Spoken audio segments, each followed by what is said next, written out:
All right, this is how my language experiment's going. I bought the physical book of Fluent Forever, which I have the audio and I've listened to the audio, but I wanted to have the physical book so that I could, mark it up and do all this kind of stuff with it. But I've started following what he recommends in this book.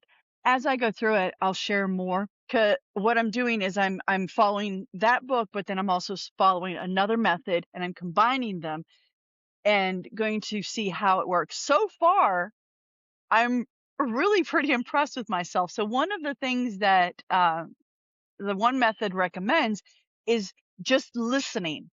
And I believe that's the first thing for that the Fluent Forever also recommends is just listening, learning the pronunciation, listening to somebody. So listening for the first 3 weeks or so. What I've been doing is the past 3 or 4 days, I've been listening to Spanish videos on YouTube, and they're beginner to intermediate level because my first language was Spanish. I grew up all over the world, but when I was between 2 and 5, I lived in Peru and Argentina. So what I'm doing is actually listening to stories and videos of Argentine Spanish. The Spanish there's a little bit different. Um, and so I've just been listening to it. I haven't been doing anything more. I haven't been reading. I haven't been practicing any verbs or conjugation or grammar or anything like that. And I'm kind of impressed because even just the 3 or 4 days that I've been listening, I've had two different interactions in the past 2 days that really made me happy because one was one, I was at the gas station getting coffee with Roy. We were at work. And this gentleman walked up and I smile at everybody. I'm a pretty friendly person. And this gentleman walked up and said, Hola.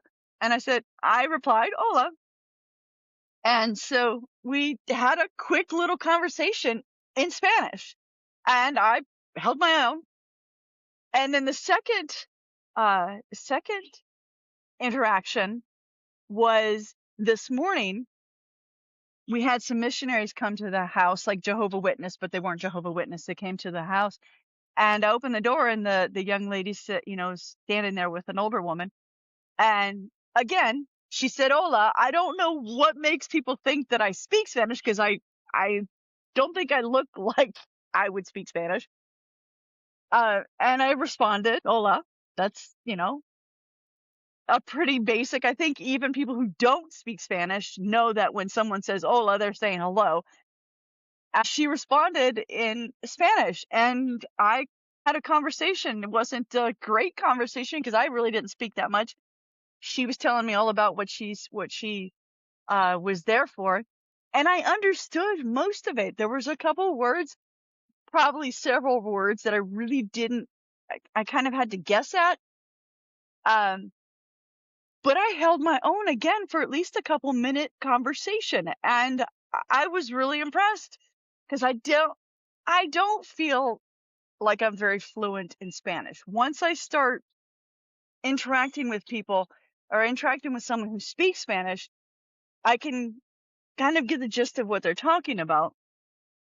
But I feel like the more that I listen to it, the more that it brings back the knowledge that I do have. So I'm going to continue this experiment. I will share with you what I learned. If this is something that's interesting to you, then please like, share, subscribe, follow, whatever the heck it is. I don't ever remember. But I will let you know how this goes. I'm really excited to start practicing some more. So I will talk to you later.